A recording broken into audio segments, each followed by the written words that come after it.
Donc, pour vous raconter la dernière partie de mon histoire, j'ai finalement obtenu mon diplôme et j'ai commencé le travail de mes rêves, pour ensuite rencontrer Andy et Trey le premier jour.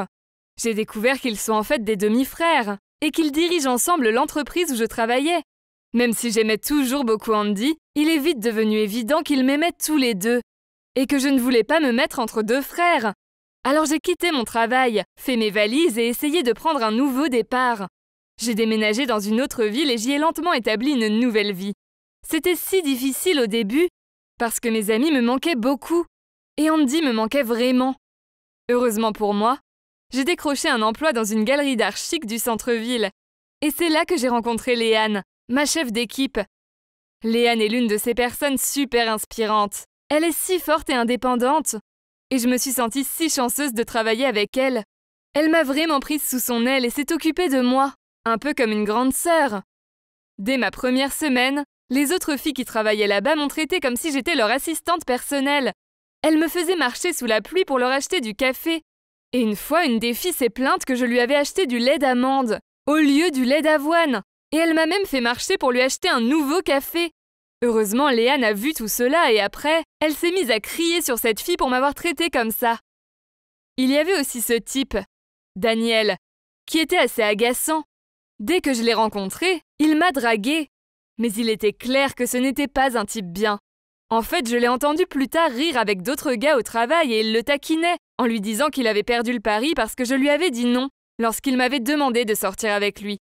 J'étais vraiment blessée que quelqu'un parie sur moi comme ça. Alors je suis allée voir Léane et je me suis plainte. Elle a tout de suite parlé à Daniel et lui a dit qu'il ne tenterait plus jamais une telle chose. Puis elle a dit qu'elle était toujours là si j'avais besoin d'aide. Après cela, j'ai commencé à prendre le rythme du travail à la galerie. Et j'ai vite oublié le drame du triangle. Notre équipe avait un gros projet en vue. Et nous allions nous associer avec une autre compagnie qui allait travailler avec nous. J'étais tellement excitée et je voulais vraiment impressionner Léane avec mon travail. J'ai même proposé de l'accompagner à l'aéroport pour aller chercher les gars de la compagnie partenaire. Eh bien, vous n'allez pas le croire. Il s'est avéré que les personnes que nous devions aller chercher étaient Andy et son collègue. Je me suis sentie si mal à l'aise. Et au début, j'ai fait comme si je ne savais pas qui était Andy. Mais il n'arrêtait pas de me tirer sur le côté, en essayant de me parler. Léane me lançait des regards bizarres, et puis elle m'a demandé si je le connaissais.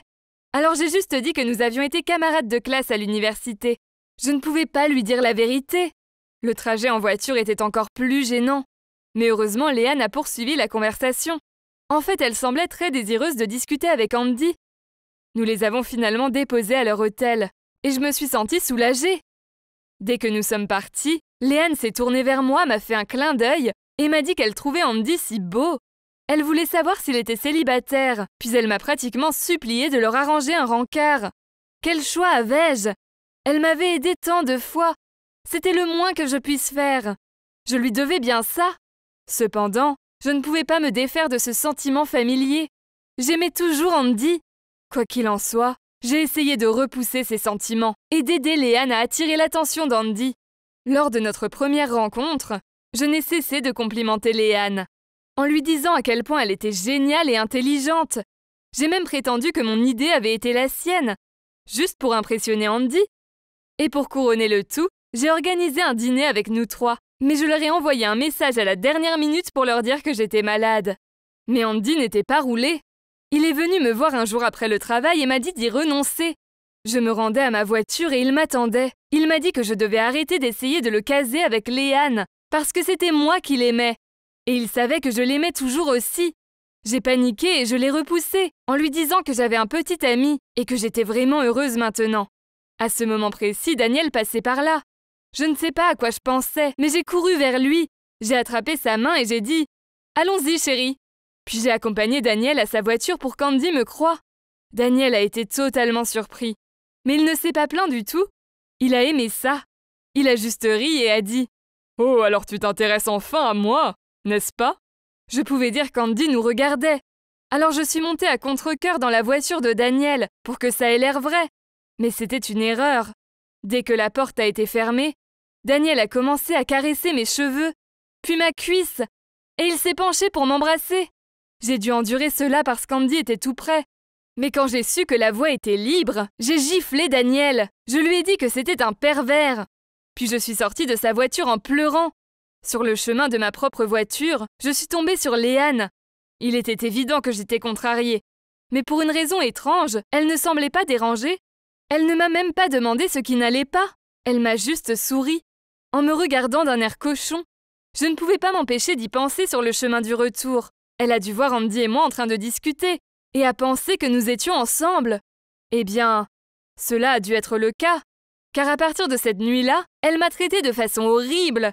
Elle me donnait des ordres, me grondait pour des choses que je n'avais pas faites, et me faisait faire des heures supplémentaires pour terminer des tâches qui ne m'avaient pas été assignées au départ.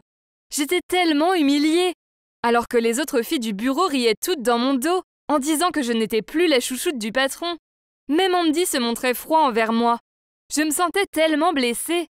Mais c'était ma propre faute. Je l'avais repoussé. Plus tard ce mois-là, notre équipe a organisé une fête chez Daniel. Andy et son collègue avaient été invités aussi.